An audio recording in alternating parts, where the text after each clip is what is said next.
of a restorative movement practice. And what I mean by that is a restorative movement practice is designed to help you recharge, to help you feel more connected at the end of a practice session. And in a lot of ways, it's designed to tune you into your daily, weekly, or even seasonal rhythms of work, rest, and integration. So that's the point of view I like to come at the swings from, and really sort of from everything in this discussion of movement practice in general. It's also worth pointing out, though, that the swings themselves definitely apply in sort of a martial context. And in fact, when my teacher, Bruce Francis, learned these exercises, he learned them from one of his Bagua teachers in Taiwan, Wang Shujin. And Wang was the one who also impressed upon Bruce that the standing practice was the key to building power. So if you think about that for a second, Wang was a big guy who was obsessed with standing Qigong, and he also used these swings as part of his martial arts training. And the link between the two from a martial arts point of view is that in standing, you're building all your internal connections and you're building power. But the swings as a set teach you a lot of different ways to express that power. So you can look at the swings from a martial arts point of view. I know in a lot of those training sessions where we're using the swings to develop hitting power and all that, I've ended up with plenty of bruised ribs in the past. But again, today we're going to talk about them from a movement practice point of view. And the overlap between martial arts and movement practice in general, and sort of the internal martial arts specifically, is they have the same starting point, right? All of the training methods in the internal martial arts are designed to teach you how to release your nervous system, how to relax it, in order to make you stronger and faster and make the movement smoother. But you're really kind of starting off from the same place as you would be if you were just doing it as a health practice. So that's what is so fascinating about that kind of training. Along those same lines, you have to think about the swings in a spectrum. I always talk about this sort of spectrum of practice, where on one end of the spectrum you have the still practices, like sitting meditation or standing Qigong, right? But at the other end, you have really complex physical movement stuff. And the swings are clearly at the physical movement end of the spectrum. But what is interesting about them is that they're still considered Neigong exercises. So Neigong and Qigong, let's talk about that for a second. Qigong in the most general sense, right? Energy means energy development. It's a Chinese term that means energy development. And from one point of view, a Qigong practice is purely about moving energy. So people do it through visualization, they do it through patting, they do it through moving the mind through the body, right? And imagining energy flows. And that all fits into the Qigong bucket because all you ultimately care about is moving the energy. On the other hand, you have physical movement stuff that's just physical movement. And you don't care about how smooth or what it's doing to your nervous system or anything else like that. But Neigong is really interesting because it's the intersection of those two practices. You're trying to get the energy of your energy to move your physical body. So it's the interface point between pure energetic movement and pure physical movement. And that's where a lot of these practices live.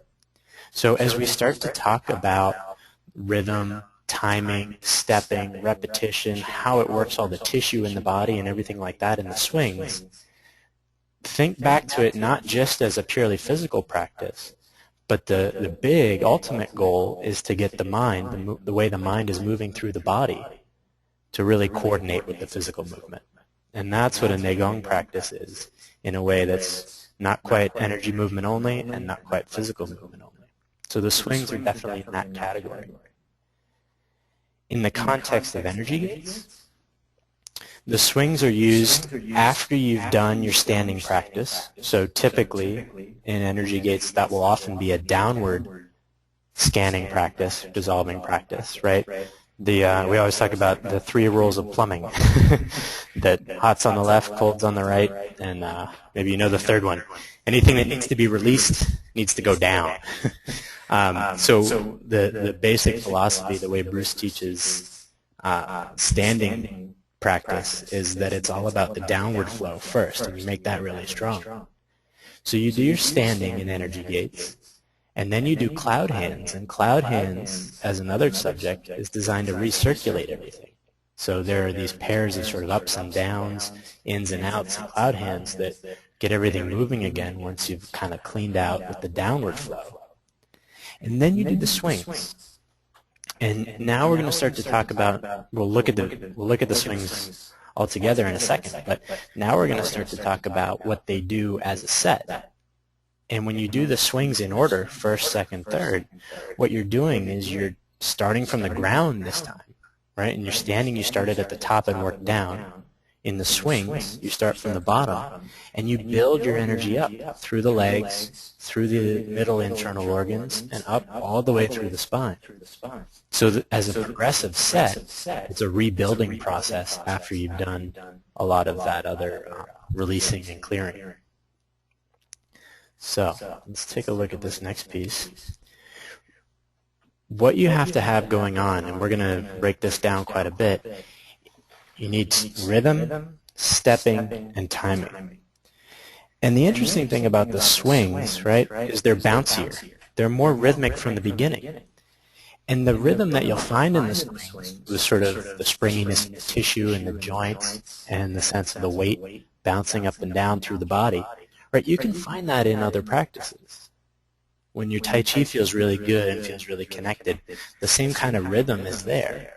Or in cloud hands, once you feel the sort of tissue turning, winding and unwinding, it almost goes on automatic pilot, right? Those are the Neigong principles. But with the swings, the big advantage is rhythm is front and center from the beginning. So you have to get that rhythm together right from the start. In terms of stepping, right, a lot of the practices that are designed to help you tune in internally are done static. You're not moving. So think about static practices on one hand and the Tai Chi form on the other hand. There are constant changes in Tai Chi. You're pivoting, turning, shifting, and the point of the form is that it gets you all the different stepping variations. But the cool thing about working on your stepping using a swing is that you have repetitive stepping. So a repetitive stepping practice allows you to tune into how you're doing it differently than you would if you were constantly changing.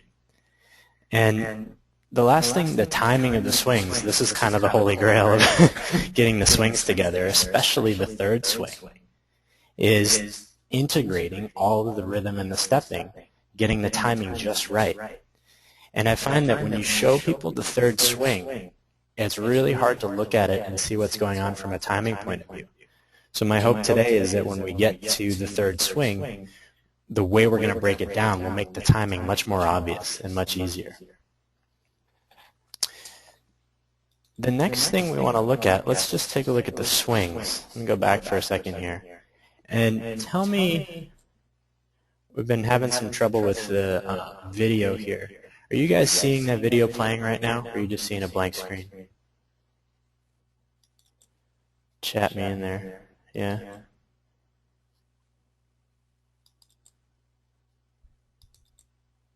Blank? Okay, hold on one second. Let's... Oh, you can't see through the black box to know what's going on? Okay, give me a second here. Lovely technology. Let us take a look at the first swing.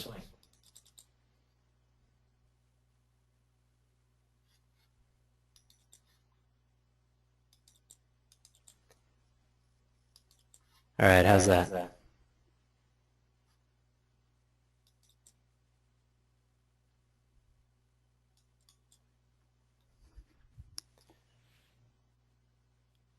Giving away all the good stuff here.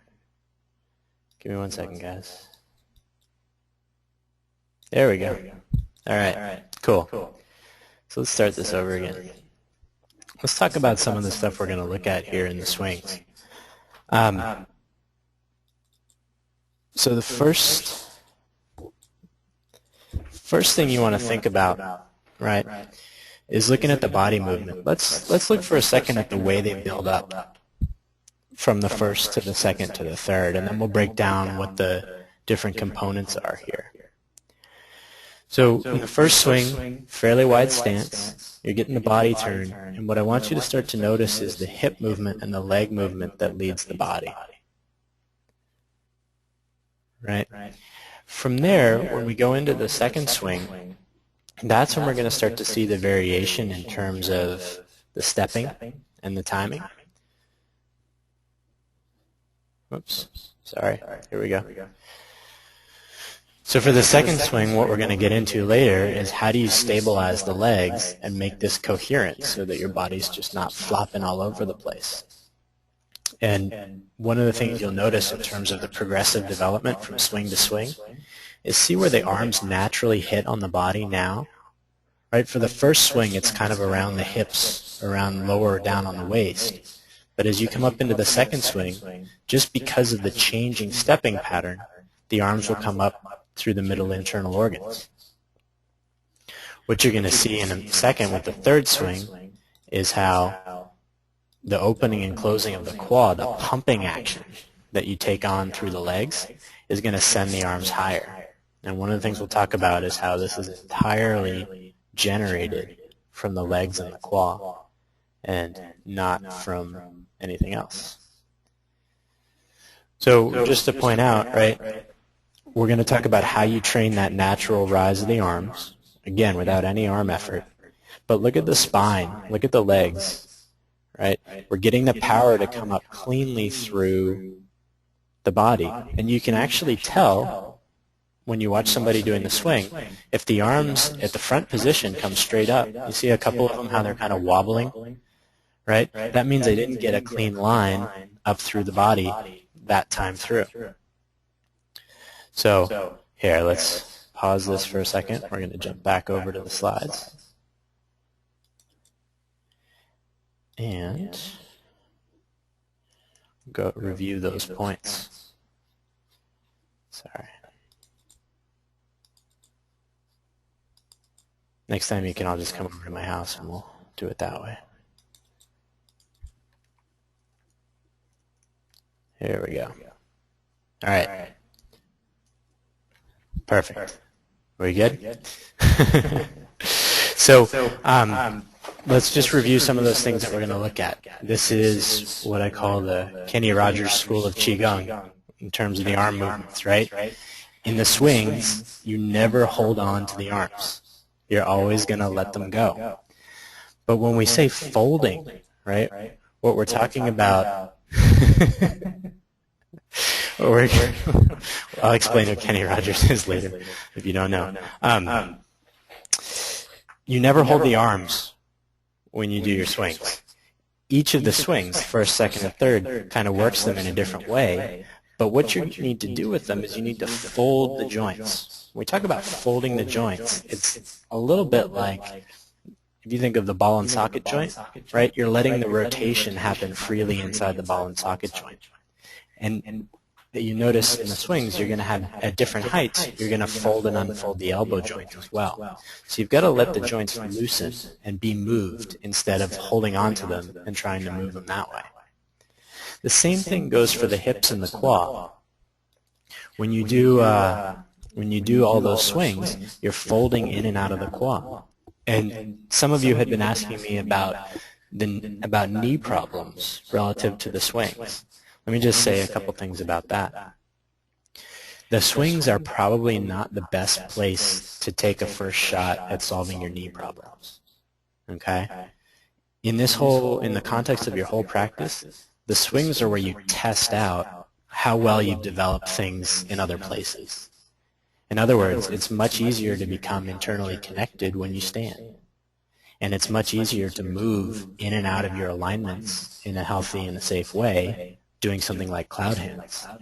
So for a while, for most of these alignment skills, I would say the swings are your testing ground. They're not your place to develop them because it's just too tricky. It's too hard to maintain them.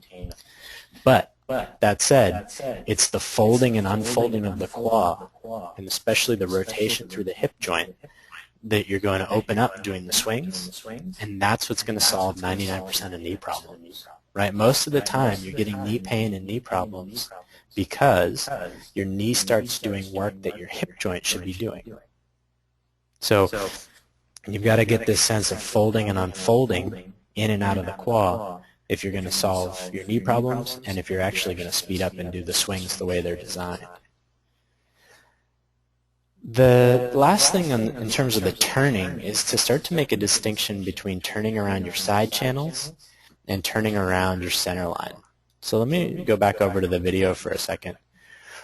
Going back to the first swing here. When I say side channel turning, right, look at the line up basically from the foot to the armpit, okay? If you've got that line going, when you're doing the turning, you want to be driving off the leg and feeling that line go all the way up through. The push from the foot goes all the way up through the side channel on that side. What that gets you is when you start doing side channel turning really well, you start to find the central axis that you're turning around. And we're going to look at one of the prep exercises for the swings in a few minutes that's going to show you how to do this. But when I say side channels, let's just define what we're talking about here. Right? The side channel turning is that line that goes through one leg joint and up to the armpit on that side.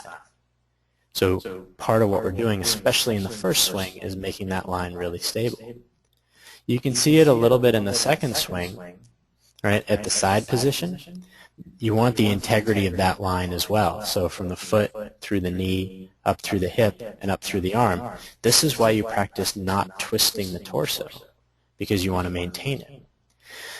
The cool thing about that is for the second and third swings, it's much harder to maintain them. So you're learning how to train them in a dynamic way so you can stay integrated as you do it.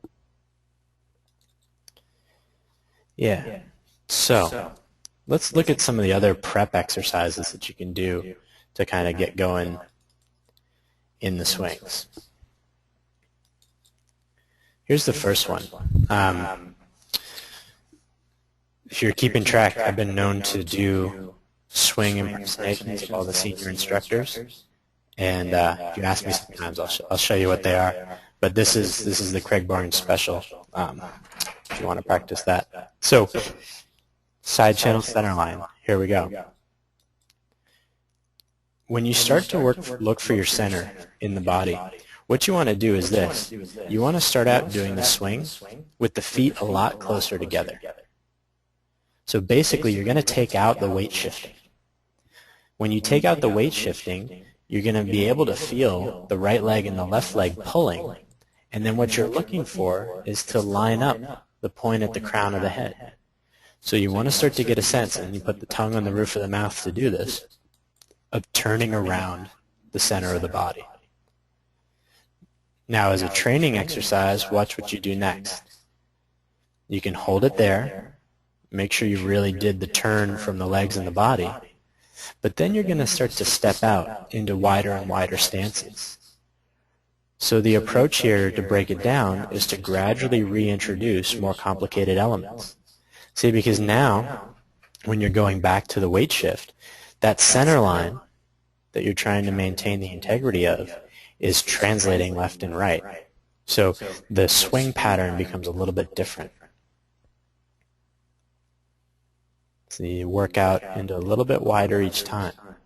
Now, the one thing that you have to kind of get together to make this happen, which is, I think, one of the coolest feelings about starting to get the swings, is that you've got the left side channel and the right side channel turning, and you're trying to key into the center line. And it's a bit like all the gears coming together. When everything comes together just right, what you'll find from the side channels is that the left side here is about to rotate back towards the wall as the right side rotates forward. And you'll have these moments where the gearing between the left side and the right side feels completely connected.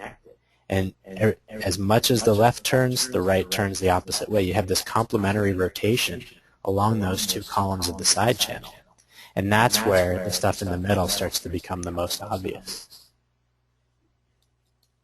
Oops, I'm jumping ahead here. So that's the way to break down your first swing a little bit, to make it a much easier thing to do. In the second swing, let's just look at a basic way to break down the second swing to get the legs more stable. Now, first off, you want to get stable in the center again. But the key to this is actually turning so that the unweighted leg, the swing leg, doesn't move at all. Right? It only goes along for the ride with the body. So that's the first thing. And if you look at the distance between the heels, from the front position to the side position, that actually doesn't change. So it'll get pulled back and it won't change at all. Yeah. The next thing that you'll get going, right, is look where the turning is coming from. All of the turning has to come out of that hip. So the key to this is driving from the hip joints, turning from the hip joints, and keeping your center line together. Guys, I'm seeing the questions, and I'm going to have to go through them a little bit towards the end. It's a little bit challenging to jump back and forth, so keep putting them in as we go, and I'll definitely go back to those towards the end. So yes, I am seeing those questions. Good, thank you. So does that make sense with the second swing? Throw in any questions you have there on the second swing in terms of stabilizing the legs. It's basically, it starts a little bit slow and a little bit boring at first to kind of get that together. But what I do want to say about this is that the value of hitting some of these second swing positions, right, and staying there, is that when you do speed up, what you'll have is you'll have a much clearer internal reference point for stopping. Right? I see people who only practice the swings at full speed. And it's problematic because the body doesn't actually have a good memory for where, if you've never trained it, the body won't know where to stop in the correct position. So what you want to do is swing out to the side position, hold it, and stand there, and then work back. So this is what, you'll get those stability points built in, and you'll be able to speed up as you go. So good. Let me know if that makes sense for the second swing. Now, getting into the third swing, somewhere here. Yeah, cool. So this is the fun part, and thank you for being patient so far with this, because we're going to get into the fun stuff now. Let me break down a couple of exercises you can do to start to get a feel for the third swing. The first one is this. It's the bouncing and the pumping. Okay? So you can do this as a double bounce or a single bounce, but it comes back a little bit to the question of whether we're doing a physical movement exercise or a Neigong exercise. And what I mean is this. When you're doing the single bounce, right, what I mean by single bounce is the arms drop, the body drops, and you feel one continuous wave down to your feet. And then, on the rebound, the quad opens and the arms swing up. Right? If you try this exercise, one of the things, see how it's one close and one open versus you go down and there's a double back, double bounce? You'll see this when you start to play with it. The advantage of doing it as a Neigong exercise, or I should say the way you want to do this from a Neigong point of view, is that you're not just looking for springiness in the joints and bounciness in the arms. You're looking for the ability to track continuously, going all the way down to the legs and the feet, and then come back up. And you'll get that same thing going when you switch to the next exercise, which is to add the turning. So you work this one side to side, front and back, trying to let the arms come down, let the body come down, and then rotate the waist and bring everything back up. Now, watch this video for a minute and see if you can see the secret to what's going on here, to how to do this without moving the arms. Oh, I just gave away the secret. Watch again. I'm going to rewind it. From here forward, it's in slow motion. So let's go back here. When we're talking about timing of pumping the qua, what I want you to look at is the body movement and the arm movement. See if you can see the timing, and then we'll look at it in slow motion and see if that's clearer. I know it's a little bit choppy, but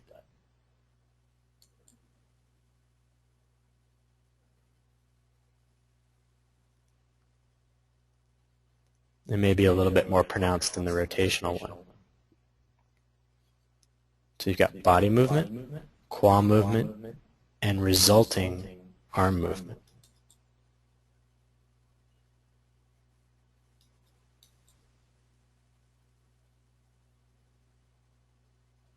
Okay. See if the slow-mo shows up here. In the rotation, watch my belt. Watch my belt and my arms. Can you see how the body is dropping before the arms drop? This is the secret to nailing your timing in the third swing. When you're at the top of the movement, so think about the arms, the entire arc that the arms make. At the top of that arc, before the hands really fall down, the body's dropping and rotating back. Does that make sense? Can you guys see that arc? Because this is the key to getting the third swing together. The secret is that the body moves before the arms move. So if you think about the entire arc, like of the arms, as if it were on a swing, you've got one topmost point where it's about to turn over and drop. You've got the bottom, and then you've got rising to the other side. So in the swing, you have the side position, the complete drop of the arms at their lowest point, and then you're coming back up again. Let's look at it in this one. You'll see it. So watch this exercise. I think that'll make it clearer, right? You start at the front, hold the arms up, and drop. And the key to this is letting the body drop underneath the arms. All right, well, let's look at it again here. So you start from the front, arms come up, body drops, and you're trying to beat the timing of the arms with the body. So you have to turn into that position and get underneath your own arms. The mistake that people make is when they do this exercise, they send the arms down, and then the arms are bouncing, they're on their way back up before the body's even turned. So the body has to complete the movement first, and then the arms will follow. Let's take a look at that in the whole third swing here. This is the slow motion version. So just for a minute, watch the timing of the arms and legs and look at when the body's moving and when the body's staying still.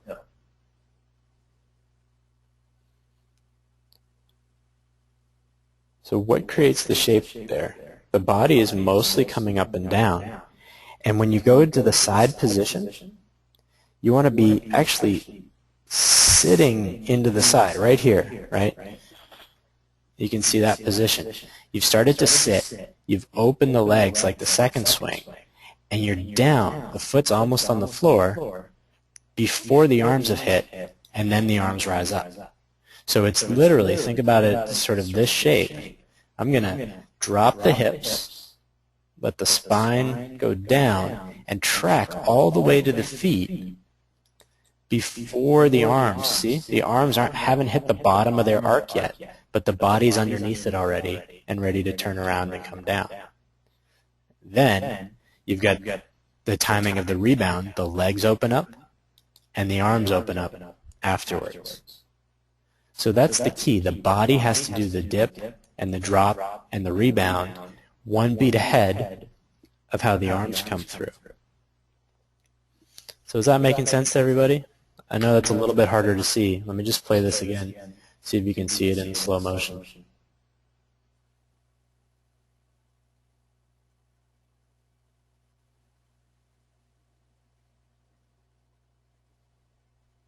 It makes sense. Now you just have to do it.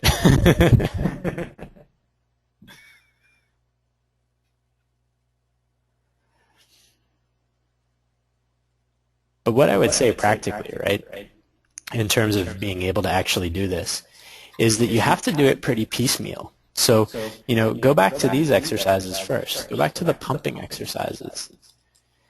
And do these a lot, right? You start without any movement in the arms. And what you have to find is you have to find the rhythm. But there's a little bit more to it, and this is where some of the internal work in the exercise comes through. Right? So if you're watching this exercise, let me show you 3 things that you want to be feeling for in this one. We'll pause at the top here. Okay? 3 things to look for when you're playing with this pump. One is the vertical alignment of the spine. And this would probably be easier to see from the side view. So turn your head to the side. See if that makes it easier. No, just kidding. Right? If you think about the chain of vertebra this way, literally what you're trying to do is to feel up through the occiput on the way up and get the lift at the crown of the head to coincide with, to sort of get there and be stable by the time the hands come up. When it's not, the spine kind of does this zigzag thing, and you'll actually feel your head, your neck, and your shoulders kick backwards at the top of this arc with the hands. So you've come up through the top of the head, and then you reverse it. You actually can play this where you feel down the spine, let all the big muscles in the back relax, and you're trying to release downward, a little bit like the feeling of the spine stretch. But you'll let everything kind of go down, and before the hands start to come down, you're focused on closing the quad. So you need to feel the sense of dropping down through the spine, closing the quad. And then the third thing is feeling the way closing the leg joints activates the spring in the foot. So I'm talking about the arch of the foot. If you could do this with a partner, you'd have them place their hands on your feet, and you'd get that sense of down and up through the feet just by that sense of bouncing, almost like a drum, kind of the head of a drum just going on the feet. It all comes from a complete sense of letting go inside to get that drop to come down. So you're looking at this from the drum in the feet, right? You can see a little bit there. If you look really close, you can see what the soles of the feet are doing. Bounce, bounce, bounce. I know it's a little bit hard to see. But then you're adding the bounce. There's a natural rebound that comes up, opens the quad, and you keep it stable through the spine. And it's actually stabilizing the spine that allows the arms to go up. When the spine destabilizes and kind of comes off at a funny angle, that's when the arms start to go into funny vectors in the swing. So that's the biggest thing. Those are the 3 things that you want to look at when you're doing this third swing. So how are we doing on that one?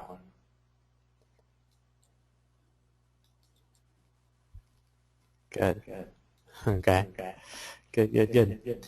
Let me flip back over here for a second.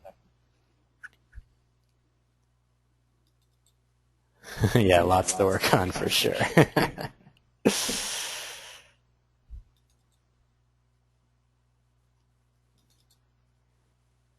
Okay, cool.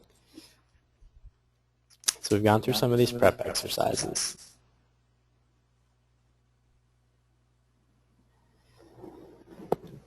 Now, there are a couple of things that you want to look at once you break the prep exercises down. The first thing is how you think about the swings as a normal part of your energy gate set. And when you do it, I don't want you to think about any of the stuff that we've been talking about when you do it as part of energy gates. In other words, when you're doing your full energy gate set, what you have to think about is the set as a whole and what it's designed to do in the body. So when you train any one piece of energy gates, then you're working on the little components that we've talked about already. But when you work on it as a whole set, you have to tune into a slightly different kind of awareness. And I often call this is kind of like this meta layer of practice, where you're just trying to listen to whatever opens up on a particular day. So now that you sort of see or understand, or maybe you already did, the whole logic of the flow of energy gates, right? What you're looking for by the time you get to your swings is what's ready to loosen up and open up again. So the tendency with standing, right, is sometimes you get into these really deep places and the body kind of goes to sleep inside and collapses inside. So you've got cloud hands as a way to reopen it and recirculate everything. But then you talk about your leg alignments, your quad, your spine. They really open up in the swings. And it's done in this kind of safeguarded, incremental, progressive way from the first swing to the second swing and all the way up to the third swing. But it's really an exercise designed to get the power of the legs moving through the quad, moving through the spine, and getting out your hands. So you don't want to go into fine detail with any one component of the swings when you're working on it in energy gates. You want to give over to the build-up, the natural build-up from swing to swing. So that's when you're doing just a regular energy gates practice. When you're doing it as time to train the swings, one of my favorite ways to do it is in what we call ladders. And this is an idea borrowed from other weight training or other kinds of, other kinds of physical activity. But you ratchet up the repetitions, or in this case, you're going to move through the swings one after another, from the first to the second, and then maybe back down to the second, and then up to the second again, and up to the third, and then back down to the second, and then back down to the first. So you start with the first swing, you work your way up the ladder, and then you climb back down the ladder. And this is a really fascinating way to practice the physical mechanics of the swings, right? So from that point of view, I wouldn't worry about what it's doing to the body energetically, right? We're doing it in sort of training mindset right now. What you're going to get at is you're going to get at much more loosening up of the shoulder girdle and much more loosening of the arm as you go through the variety of positions from the first to the second to the third. So again, you start with the first. Maybe you even start centered, like we talked about, with the feet right under the hips to start to do it, to start to activate the central channel.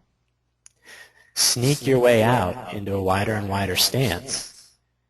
And then when you're ready, transition from the first. You fold in on one leg, and then that you scoot the other leg up and unfold, but now you're on the weighted leg. So you go from the first to the second to the third, and then back down the ladder. And what you'll find is, having gone up to the third swing, when you come back to the second, it's going to be a lot more stable. And when you go back to the first, it's going to be totally connected and totally stable. And every time I've ever done this practice and taken people through it, the arms are the most dramatic change by the time you get to the third swing, right? Or back to the first swing. Because you've gone through this loosening at 3 different heights, and you come back to the first, the simplest configuration for the arms, and they're just like lead weights flying around. So that's a great way to get a real good sense of letting go of the arms and being more connected. Training in ladders. From a slightly different point of view, you can do your first swing, any of them really, but especially the first swing, as a dissolving practice. So think back to the way we were talking at the beginning about a spectrum of movement. When you have a sort of range of practices that you do sitting practices, you do standing practices, you do these repetitive movement practices. One of the dimensions that you want to have in your training is that you want to be able to take skills that are really highlighted in one mode of practice and learn how to transfer them to another. So the thing that gets highlighted the most in the standing practice is the outer dissolving. You learn how to release the energy that's binding your body because you're standing in a challenging position. Gravity is working on your body, so you have to learn to align it and release the energy that's holding it. When you do that in standing, that's great. But most of the time you're not just standing in life, right? So ultimately it's a skill that you want to be able to transfer into a moving practice. So the key to doing that, right, is you'll start off a little bit slower. Let's take the first swing as an example. You're going to do the first swing as a dissolving practice. You get your rhythm going first. And again, start with the small version. And then, once the rhythm is nice and clear, and once the rhythm is working, you do it exactly the same way. You start at the crown of the head, and you work height by height through the body, hanging out at each height. You have to stabilize the mind at each height for the dissolving practice to work. If you've done energy gate standing with me, you've heard me say this before. I think as talking about the gates trips a lot of people up because it becomes such a mental thing to have this schematic for the energy in the body. You have the image of it. You think, oh, this gate's over here, this gate's over there, whatever. You get kind of trapped in the image of the gates. You visualize them. You imagine that they're there. So I'm not even talking about that right now. I'm talking about a sort of progressive relaxation from the crown of the head down through the soles of the feet. So yes, you can do this even if you're just working on sinking, right? You work on your sinking from the top of the head down piece by piece by piece all the way down through the feet. And the longer you hang out, the truth is, dissolving is in sort of a natural progression from sinking, and sinking comes from feeling. So at the most basic level, you do your first swing trying to feel. And the difference is you're maintaining a continuity of feeling to get from the top of the head all the way down through the feet, and you'll find more and more start to release. Yeah, just a quick question. Kevin's asking about the doing sinking during the swings. Yeah, often what you'll find, right? So two variations on energy gates that you'll find you'll start to play with by feel. If you've done your standing process and your body's getting really tired, or you feel like there's stuff through the lower body, down through the legs and the feet that isn't releasing, two variations here. One, you could do another pass while you do cloud hands, and another pass while you do your swings. Or when you get comfortable with this, you could even do it so that you actually complete the process. Say you only get down to your qual when you're doing just the standing, and you need to start moving and doing that. You can complete the process of getting down through the feet and into the ground while you're doing cloud hands or while you're doing the first swing. Yeah, so those are good options. But you have to have a pretty developed feel for the sinking and for the scanning to be able to pull this off, because otherwise the mind just jumps around. So remember what we talked about at the beginning. The swings are a testing ground and a training ground for all the other skills that you're trying to develop. They're not necessarily the place that you get your you kind of get it together first. And just to note, this is probably too difficult to thoroughly explain in this format, but all of the other Neigong that you know how to do, opening and closing, tissue turning, even the spinal mechanics, come into play in a strong way in these exercises. So again, if you think about it as the place I'm going to test out my skills, you can integrate any of that stuff into these exercises, and there's a good method for doing that. But again, start with the scanning and test your scanning, and that develops your ability to listen internally even when there's a lot going on externally. And then the last one that we want to talk about as a practice method here is falling asleep doing your first swing. So I've never seen anybody ever be able to do this with the third swing, but your first swing can be a great sleep aid when you really have this rev going in your head.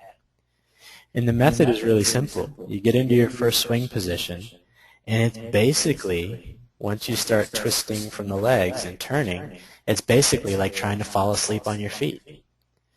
Most of the time, the problem falling asleep is that all your energy is stuck in your head. If you've got a pressing issue that you didn't solve during your day, or something, you're thinking about something coming up in the next day, you've got the kind of mental chatter going. So as a basic principle, you need something that pulls the juice out of your head and reintegrates it in the body. And the first swing is a really nice way to do that, because of the emphasis on completely letting go of the upper body and making a really strong link down into the legs and the feet. So those are the big ones. Those are the big ways to practice. Yeah, let me get to exactly. Yeah, let's get to some of these questions. So Kevin's just asking about the gates. Does opening the gates occur throughout the swings, cloud hands, and the stretch, or mainly dissolving? Yeah, it's a little bit of that format issue again. When you're standing, you have kind of the most bandwidth to deal with the dissolving process, right? So you're not moving around. Everything's really stable. So you'll actually be able to hold the mind in one place and let things start to release and let go and watch. It's a watching, or I think probably more accurately, a listening process to listen to how they resolve. So it's much more challenging to sort of dissolve on the fly in any of the other sort of along with any of the other patterns. So handle your dissolving primarily and your sinking primarily in standing first. The gates actually start to play a slightly different role in some of the moving practices, because then you're thinking about the joint spaces and other places where you've got the gates as concentration points. Their role is to really stabilize alignments. So if you notice, doing your swings that your alignments are off, that gives you information to go back into your standing and start to work on it. Yeah, good. So, thank you. Yes. Oh, good. Yeah, let me put that back up. Give me 1 second. I will put this video back.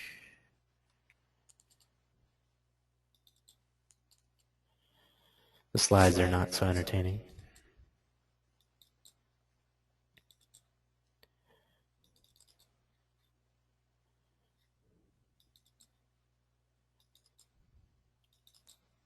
There we go.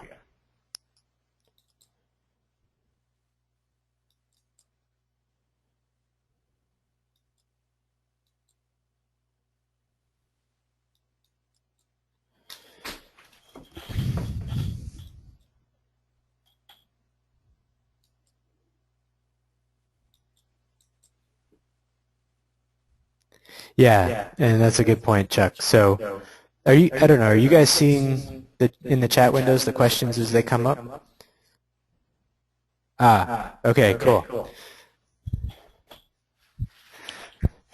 Oh, so you don't know who I've been ignoring and who So, yeah, Chuck was just saying that as you continue to move and relax in the swings, the gates tend to open up.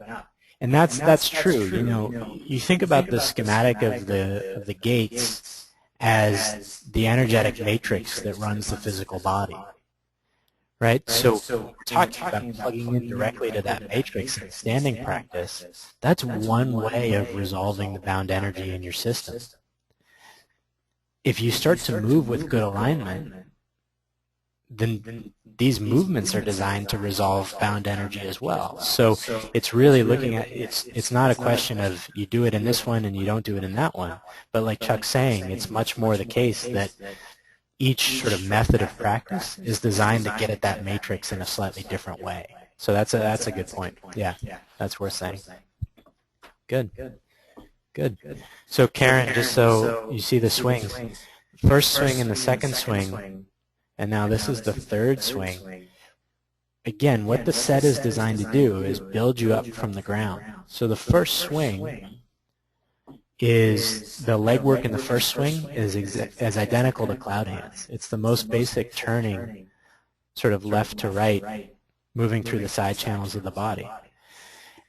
The only difference is you're doing it slightly faster, and you're letting the arms go completely. And when you do that, what you're doing is learning how to take the energy of the legs and the quad and the spine and distribute it through the arms in a very effortless way. So you take all of your swings together, and you've got pretty much all of your bases covered for delivering power from the legs through the waist to the arms. And that kind of the way you get connected doing that is the whole point of this set. Yeah, good. So any other questions or anything else you guys want to ask about before we wrap up? I'm going to make this available if you found anything useful in it and there's anything you want to go back and check out. I'm going to edit the videos in so it's a little more seamless, and then make this recording available to everybody probably in the next week or so. So let me know. And you know, we had talked about, no problem, thank you. We had talked about doing swing critiques, and I know that was a little bit difficult to get together, but the offer is still on the table. If you want to go ahead and send me a video of your swings, I'm happy to give you some no problem. I'm happy to give you some feedback on it. And for those of you in Boston, we're going to be starting to work on this in the winter session at Brookline Tai Chi. So great.